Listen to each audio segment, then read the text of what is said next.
എൻ്റെ എല്ലാ കൂട്ടുകാരും സുഖമായിട്ടും സന്തോഷമായിട്ടും ഇരിക്കുമെന്ന് വിശ്വസിക്കുന്നു. അപ്പം ഇന്നും നല്ലൊരു വീഡിയോ ആണ് നിങ്ങൾക്ക് വേണ്ടി ഞാൻ ഷെയർ ചെയ്യുന്നത്. മിക്കവാറും പേര് പറയുന്നുണ്ട്, റോസയുടെ മുരടിപ്പും പ്രശ്നങ്ങളും ഒക്കെ പറയുന്നുണ്ട്. അതിന് ഞാൻ ഒരുപാട് കാര്യങ്ങൾ പറഞ്ഞു തന്നിട്ടുണ്ട്. എന്നാലും നല്ലൊരു സൊല്യൂഷനാണ് ഇന്ന് നിങ്ങൾക്ക് വേണ്ടി ഞാൻ ഷെയർ ചെയ്യുന്നത്. ഞാൻ ഇടയ്ക്ക് ചെയ്ത് കൊടുക്കാറുണ്ട്. എനിക്കത് ഒത്തിരി റിസൾട്ട് കിട്ടാറെന്നാണ് വീണ്ടും ഇത് നിങ്ങളോട് ഞാൻ പറഞ്ഞു തരുന്നത് കേട്ടോ.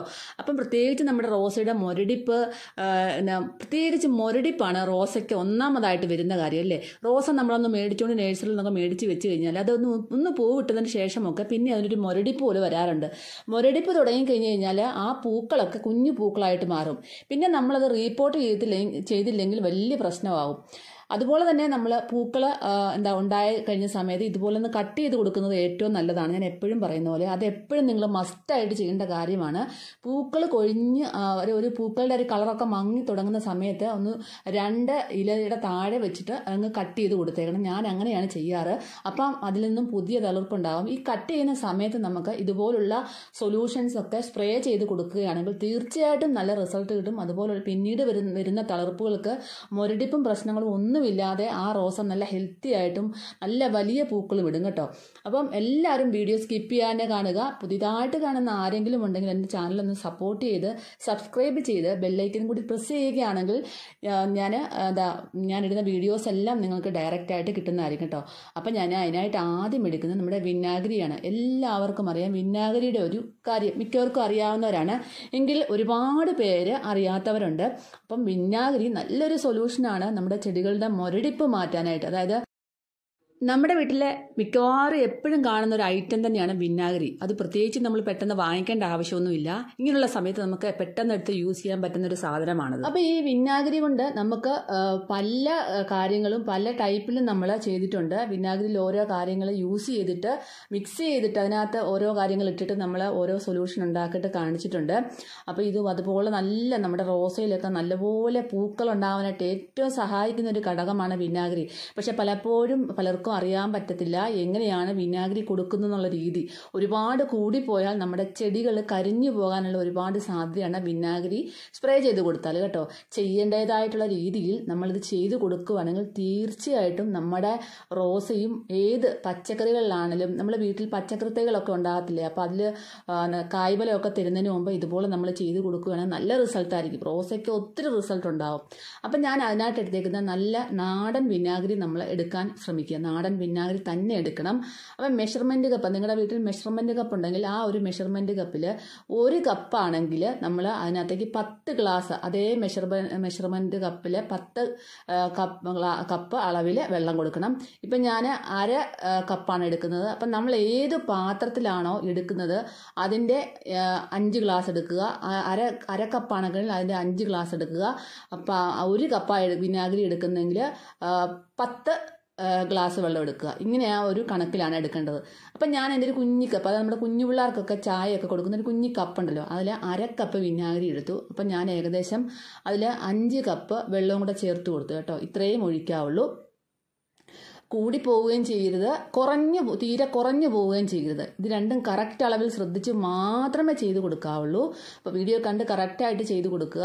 എന്നിട്ട് നമ്മൾ നന്നായിട്ടൊന്ന് മിക്സ് ചെയ്തതിന് ശേഷം നമ്മളൊരു സ്പ്രേ ബോട്ടിലിനകത്താക്കി നമ്മുടെ ഏത് ചെടികൾക്കും, ഇൻഡോർ പ്ലാന്റ് മുതൽ നമ്മുടെ റോസയ്ക്കും എല്ലാ ചെടികൾക്കും, പ്രത്യേകിച്ച് റോസയാണ് ഒരുപാട് പേര് പറയുന്നത് മുരടിപ്പിൻ്റെ പ്രശ്നം, ഈ ഒരു പ്രശ്നം മാറിക്കിട്ടാനായിട്ട് വളരെയധികം സഹായിക്കും.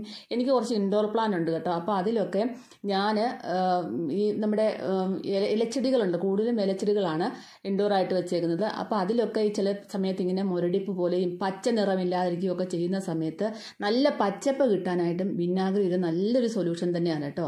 അപ്പം അതുപോലെ തന്നെ നമ്മുടെ റോസയിൽ ഉണ്ടാകുന്ന മുരടിപ്പും പ്രശ്നങ്ങളും, പ്രാണികളുടെ ശല്യം, വെള്ളീച്ച, മൂഞ്ഞ, ഇങ്ങനത്തുള്ള എല്ലാത്തിൻ്റെ ശല്യം മാറാനായിട്ടും വളരെയധികം സഹായിക്കുന്ന ഒരു സൊല്യൂഷനാണ് വിനാഗിരി. വിനാഗിരി നമ്മൾ ഈ എടുക്കുന്ന ഒരളവ് കറക്റ്റ് ആയിരിക്കണമെന്ന് മാത്രം.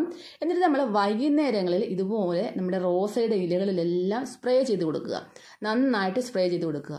ഇപ്പോൾ ഒരുപാട് മുരടിപ്പുള്ള റോസയ്ക്കൊക്കെ ആണെങ്കിൽ നമ്മൾ ആഴ്ചയിൽ ഒരു 3 തവണ സ്പ്രേ ചെയ്ത് കൊടുക്കണം. വലിയ മുരടിപ്പൊന്നും ഇല്ല എന്നുണ്ടെങ്കിലും നമ്മൾ 15 ദിവസം കൂടുമ്പോൾ ഒരിക്കലെങ്കിലും മസ്റ്റായിട്ട് നമ്മുടെ റോസാ ചെടികളിലും പച്ചക്കറികളിലും ഒക്കെ ഇതുപോലെ സ്പ്രേ ചെയ്ത് കൊടുക്കാവുന്നതാണ്. ഒരിക്കലും കുറഞ്ഞു പോരുതേ വെള്ളം കുറഞ്ഞു പോയിട്ടുണ്ടെങ്കിൽ വിനാഗിരി കൂടി നിന്നാൽ ചെന്നാൽ നമ്മുടെ ചെടിക്ക് അത് ദോഷം സംഭവിക്കും. അതുകൊണ്ട് കറക്റ്റ് അളവിൽ കൊടുക്കുകയാണെങ്കിൽ ഇതിനേക്കാട്ട് കൂടുതൽ റിസൾട്ട് തരുന്ന വേറൊന്നില്ല താനും. പിന്നെ രണ്ടാമതായിട്ട് ഞാൻ മിക്കവാറും ചെയ്തു കൊടുക്കുന്ന ഒരു കാര്യമാണ്, എനിക്ക് ഏറ്റവും നല്ല റിസൾട്ട് കിട്ടിയ ഒരു ഫെർട്ടിലൈസർ എന്ന് വേണമെങ്കിൽ പറയാം. ഞാൻ ഇറച്ചി, അതായത് ബീഫാണെങ്കിലും ചിക്കൻ ആണെങ്കിലും എന്ത് ഇറച്ചിയാണ്, ഇത് ഞാനിപ്പം ബീഫ് കഴുകിയെടുത്ത വെള്ളമാണ് കേട്ടോ, ബീഫിൻ്റെ കഴുകിയെടുത്ത വെള്ളമാണ്. എനിക്ക് കുറച്ചും കൂടെ റിസൾട്ട് ബീഫ് കഴുകിയെടുത്ത വെള്ളമാണ് ഞാൻ മിക്കവാറും കൊടുക്കുക. എനിക്കത് നല്ല റിസൾട്ട്, ചിക്കൻ കഴുകിയ വെള്ളത്തിനെക്കാട്ടിയും കുറച്ചുകൂടെ ബീഫ് കഴുകിയ വെള്ളത്തിലാണ് കുറച്ചും കൂടെ റിസൾട്ട് കൂടുതലാണ് എനിക്ക് തോന്നുന്നത്.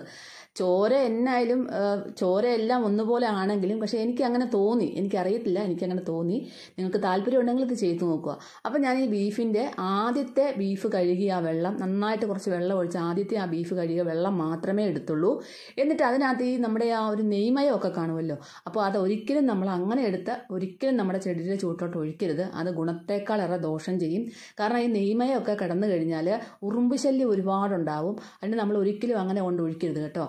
നമ്മളിപ്പം കറിവേപ്പിൻ്റെ ചുവട്ടിലൊക്കെ ചിലവർ പറയുന്നുണ്ട് ഇങ്ങനെ ഡയറക്റ്റ് കൊണ്ട് ഇത് ഒഴിക്കുമെന്ന്. ഒരിക്കലും അങ്ങനെ ഒഴിക്കരുത്. ഇതുപോലെ തുണിയിൽ അരിച്ചെടുക്കുക, അതാണ് ഏറ്റവും നല്ലത്. കാരണം ഫുള്ളായിട്ടുള്ള അതിൻ്റെ നെയ്മയവും അതുപോലെ തന്നെ ഇതിൻ്റെ ഈ വേസ്റ്റും എല്ലാം അതിനകത്ത് നമുക്ക് കിട്ടും. എന്നിട്ട് നല്ല ക്ലിയർ ആയിട്ടുള്ള ഒരു വെള്ളമായിരിക്കും നമുക്ക് കിട്ടുന്നത്, ഈ ഒരു ചോരയുടെ വെള്ളം.